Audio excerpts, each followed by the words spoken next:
Delhi government officer arrested for alleged rape of a 17-year-old multiple times. The accused officer's wife has also been arrested for giving the rape survivor abortion pills. The Kejriwal government has suspended the officer amid outrage. In Manipur, the Kuki-Zomi groups block a key national highway. In fact, after a key national highway was blocked, another national highway has been blocked by the Kuki-Zomi groups. And this is the third such national highway blockade since the violence broke out in May. Chief Minister KCR's bid for the first mover advantage in poll-bound Telangana, a repeat of his 2018 strategy. He declares candidates for 115 of the 119 assembly seats well before the Election Commission's announcement of the dates. No trade at Asia's largest onion market in Maharashtra. Farmers are angry over the government's 40% export duty decision. The government says this is a move to combat rising onion prices. NDTV network गर्व से पेश करता है नया regional channel NDTV Madhya Pradesh Chhattisgarh. And a big day for NDTV. NDTV launches its new regional channel, NDTV MP and Chhattisgarh. Chief Minister Shivraj Singh Chauhan, Chief Minister Bhupesh Baghel, Kamal Nath and Raman Singh at the grand launch. They engage in a war of words at the launch. And Team India's squad for Asia Cup is out. KL Rahul, Shreyas Iyer and Bumrah back in the team. It gets mixed reactions from experts. Welcome Buddy as Chandrayaan 2's orbiter welcomes Vikram lander. Chandrayaan 3 is expected to make a soft landing on Wednesday.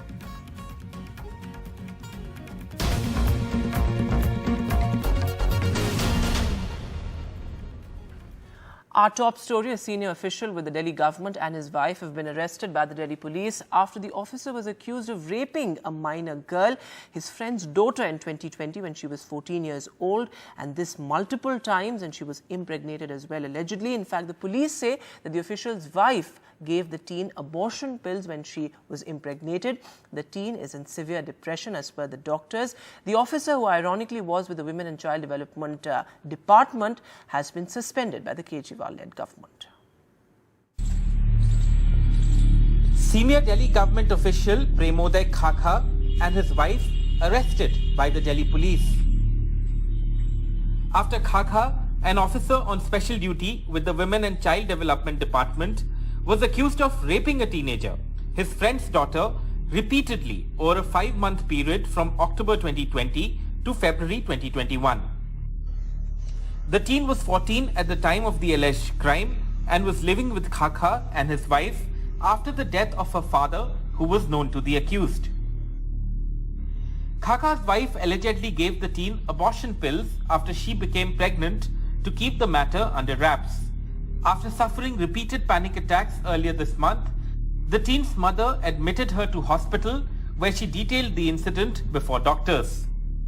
हमारे पास hospital से इतला आई थी और 13 तारीख को ये POCSO और 376 के सेक्शंस और अदर सेक्शंस के अंडर ये केस दर्ज हुआ है. हमारे एक नाबालिग लड़की है जो हॉस्पिटल में इलाज कराने उसको उसकी मदर लेकर आती है, तो उसके दौरान जो उनकी ट्रीटमेंट में मेडिकेशन में जो निकला है उसके चलते ये केस हुआ है.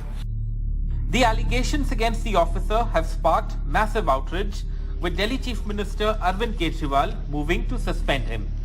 जो बात आ रही है कि उनकी पत्नी खुद इसके साथ इस कृत्य के अंदर सम्मिलित थी, ये तो बहुत हैरान कर देने वाली बात है और पूरे समाज को हिला देने वाली घटना है. तो अब मुख्यमंत्री जी ने स्वयं इस अधिकारी को सस्पेंड करने के आदेश मुख्य सचिव को दिए हैं.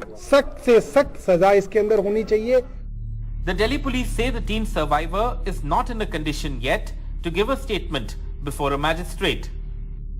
Police, however, are making arrangements to ensure this is done as soon as she feels better. With Mukesh Sengar, Bureau Report, NDTV. an absolutely horrific case emerging of the national capital. But moving now to our other big focus, the Kuki-Zomi groups have declared an indefinite highway blockade. In fact, after National Highway 2, the Kuki-Zomi groups have blocked National Highway 37. Now, these are two important highways as they connect the state also to Nagaland in that landlocked state, and their demand is that essential goods are not reaching the hills. Ratnadeep Chaudhary now joining us with the very latest. Ratnadeep Chaudhary, well, this is in a sense very, a significant declaration by the Kuki-Zomi groups because it is the third such national highway blockade ever since the violence broke out in May. That's right. In fact, this blockade has been imposed by a powerful Kuki group called Committee for Tribal Unity, or KOTU. They are basically headquartered in Kankopi district, which is one of the worst hit districts in this ethnic conflict. Now, the National Highway 2, which is the lifeline of Manipur, it joins Imphal, the state capital, to Dimapur in Nagaland and onwards to the other parts of the country. It is the main route, and this passes exactly through Kankopi district, and that has been blocked. It was blocked previously as well. But the KOTU is also saying that they're going to block National Highway 37. That we have to wait and watch how much they will be successful, because National Highway 37 essentially just passes by the side of the Kankopi district, and therefore during the last blockade, National Highway 37 was very much open. But this time, whether the Kuki-Zomi group will be able to block National Highway 37, which is the alternative surface communication to Manipur. It links Jiribam in Manipur to southern Assam and onwards to Meghalaya, and then to the rest of the country. But this alternative route, as well. And last time we saw that the national highway blockade was in a sense lifted by the Home Minister's intervention. But again,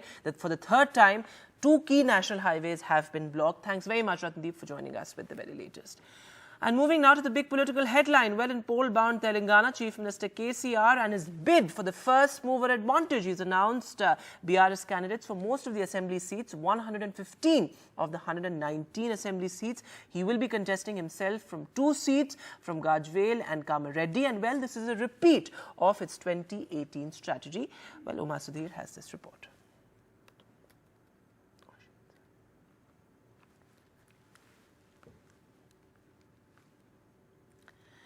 And in the other big political headline, Congress President Mallikarjun Kharge's new team, the new CWC, announced on Sunday, is a careful management of the old and the new. The new Congress Working Committee has multiple messages for the party and multiple political ramifications in a crucial election year. Vasudha Venugopal has this report. The new Congress Working Committee announced by the party President Mallikarjun Kharge on Sunday has multiple messages for the party. Push for social representation, an attempt to keep everyone in the House satisfied, and more importantly, this was the party making it clear that its primary focus will be on fighting polls and that organizational politics will not be given a chance to come in the way of that goal. Now, what are the key messages from the new CWC? First is a message to poll-bound states. The party faces elections in Rajasthan, Madhya Pradesh, Chhattisgarh, Telangana and Mizoram before it launches the campaign for 2024 elections. The new CWC makes it clear that elections are its top focus. Congress leader Sachin Pilot has found a place in the new CWC. His inclusion is a signal from the party leadership that despite not backing his differences with Rajasthan Chief Minister Ashok Gehlot, the party is willing to give him more responsibilities in the future. This is also a reflection of how desperately the Congress wants to keep its flock together, particularly in poll-bound states. In Chhattisgarh, Congress has tried to send a message to the OBC voters by including Minister Tamradhwaj Sahu in the CWC. The state's biggest OBC group, Sahus broke their tradition of voting for the BJP, backed the Congress in 2018. Mr. Sahu is a big leader of that community. In Madhya Pradesh, the inclusion of a young MLA, Kamleshwar Patel, into the CWC is particularly interesting. He is a second-generation Congress leader and also seen as the OBC Kurmi face of the party. The second important takeaway is that the Congress party is also keen on closing the chapter of rebellion. In 2020, the G23 rebellion had rocked the Congress organization. Senior leaders had then demanded wholesale changes through a letter. Now, this new working committee has accommodated at least 5 top leaders of the erstwhile rebel camp, showing that the party wanted to move on from the past. While most members of the previous CWC have been retained, leaders such as Gaurav Gogoi, Sachin Pilot, Kanhaiya Kumar, Manikam Tagore, Alka Lamba have been accommodated, and they are all likely to hold important positions in the organization. Party leaders Pawan Kheda and Supriya Srinath, who have been visibly taking on the BJP, have also been brought in. The third key takeaway is the emphasis on social representation. 6 OBCs, 9 SCs and 1 ST are part of this new body. This is important considering Rahul Gandhi has been speaking in favor of increasing the SC mandated ceiling on reservations. The CWC announced on Sunday is important because it's the first major organizational reshuffle by Mr. Kharge, the first non-Gandhi Congress party chief in the past 20 years. He was entrusted with nominating, not electing all the CWC members, and that is what he has done. In this regard, Mr. Kharge's new team is an attempt by the party to make some changes, but without rocking the boat too much. So, well, it remains to be seen how much of that reshuffle actually plays out for the Congress's advantage in an election year. But moving now to other news, the latest film, OMG 2, is doing pretty well at the box office, but it has sparked some controversy because many have pointed out that this CFBC's adult certification is something that is not justified given the fact that the movie is meant for teens and sex education. In fact, the 16-year-old actor in the film says that it's not fair that I myself cannot watch the movie. आपसे तो अच्छे संस्कार की उम्मीद रख ही सकते हैं ना? कांति जी, अब आपका छोरा यहाँ नहीं पढ़ सकता। Arush Verma is getting compliments for his performance in Oh My God 2. But the irony is that he can't watch the film in theatre. Reason: Ayush is a minor and film has an A certificate due to subjects like sex education and teen sexuality. Arush plays Vivek, Pankaj Tripathi's son. Now he has launched an online campaign against film's A certificate. दौड़ दिया था महाराज। मतलब जिस target audience के लिए ये film बनी है वो इसको नहीं देख पा रहे, मतलब टीनेजर्स, बच्चे, यंग एडल्ट्स। और सिंस ये फिल्म हाईलाइट करती है कि सही इंफॉर्मेशन सही इंसान को मिलना इतना इम्पोर्टेंट है, ए सर्टिफिकेट बहुत डैमेज है। मैं खुद ये फिल्म नहीं देख पा रहा हूँ। मुझे आरुष को लेकर बहुत दुख है कि बेचारा वो फिल्म नहीं देख पा रहा, क्योंकि पूरी फिल्म उस पर सारे लोग आके उसको तारीफ करें कि तुमने बहुत अच्छा काम किया, लेकिन वो खुद अपनी फिल्म नहीं देख सकता। आप अपने The film has earned 113.67 crores. Film trade experts believe it would earn much more if not for an A certificate. While there is a debate about the subject of the film, the Sindhu Education Society of Ulhasnagar held a screening for teachers and principals of about 15 schools, after which the society has decided to include sex education in this year's curriculum. इसी movie से inspire होकर, इनके इसी concept से inspire होके right now from this year itself, from tomorrow itself, we are definitely going to start this concept in our institution. Sindhu education board का बहुत बहुत धन्यवाद कि उन्होंने ये पहल दिखाई है कि फिल्म को लेकर जहां एक और इतनी शोर शराबा हो रहा था, सेंसर बोर्ड ने कहा कि बच्चों को नहीं दिखाई जानी चाहिए, वहीं स्कूल ने आगे बढ़कर फिल्म को गले लगाया है। Will Film Certification Board hear the voices of Arush and the teachers and review the A rating so that the movie and its message reaches the target audience of teenagers and parents alike and taboo around sex education is broken? With Prashant Sisodia from Mumbai, Osama Shah for NDTV. Well, the latest controversy there, but it's a big day for NDTV. NDTV has launched its first regional channel, NDTV MP Chhattisgarh. Our website is also live. The channel went on air on Monday. And well, this channel will not just focus on elections and politics, but also give the people there their much needed voice. आपको पता है कि NDTV खबरों की दुनिया में भरोसे का, विश्वास का दूसरा नाम है। इसी प्रकार एक बदलाव ये आया है कि एनडीटीवी की जो अब नई ओनरशिप और नया मैनेजमेंट है वो एएमजी मीडिया नेटवर्क के पास है। बीजेपी कहती है डबल इंजन की सरकार, तो डबल भरोसे की पत्रकारिता हम आपके सामने करके दिखाने की कोशिश करेंगे। भरोसे की जिस अनमोल विरासत को एनडीटीवी नेटवर्क ने सालों से संजो कर रखा है, उसी भरोसे को मिलने जा रही है नई ताकत। अब होने जा रहा है खबरों में आपके भरोसे का विस्तार। चैनल और सभी डिजिटल प्लेटफॉर्म पर आपके राज्य की खबरें दमदार। एनडीटीवी नेटवर्क गर्व से पेश करता है state of the art technology के साथ नया regional channel NDTV Madhya Pradesh Chhattisgarh.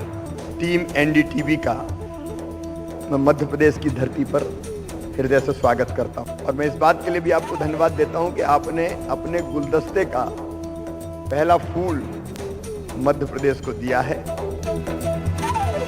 हमारे जो एडिटर इन चीफ है उनका कहना है कि ये एक हाइपर लोकल रहेगा, लोकल इश्यूज पे बात करेगा और पॉजिटिव इश्यूज पे बात करेगा। आपको सबसे पहले बधाई, आज आपका चैनल लॉन्च हो रहा है और मुझे उम्मीद है जो प्रेस का दायित्व है आप सब इसका पालन करेंगे। एनडीटीवी का विश्वास जो आप लोगों के दिल में रहा है वो अब हिंदुस्तान के दिल में भी आ गया।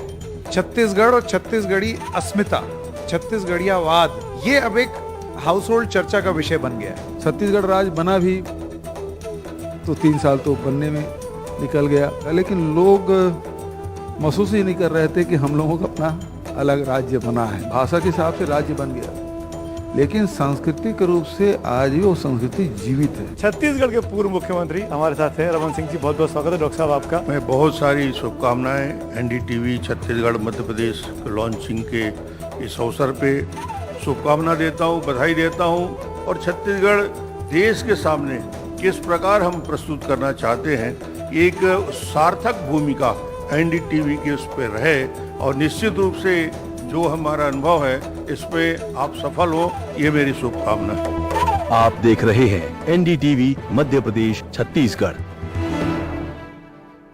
Some good news coming in from the world of chess from India. R. Pragnananda has reached the final of the FIDE World Cup to clash with the world #1 Magnus Carlsen. Well, what reports say is that he showed a remarkable sense of determination and commitment during the match, and well, he has many achievements and many feathers in his cap, and the latest one is that he has become the youngest Indian to reach the final of the FIDE World Cup, and he will be clashing with the world #1 Magnus Carlsen now. And finally, days before Chandrayaan 3's Lander Vikram touches down on the surface of the moon, the ISRO, the Indian Space Research Organisation, has said that it has established a two-way communication with the orbiter of the mission's predecessor. Though the lander of Chandrayaan 2 mission was lost, Pradhan, the orbiter is currently in a 100-kilometer and 200-kilometer orbit around the moon, and ISRO said that the orbiter sent a welcome message to Lander Vikram, which is attempting to make a soft landing on the south pole of the moon on Wednesday. So we are counting down to that, but good news is that it's totally right on track.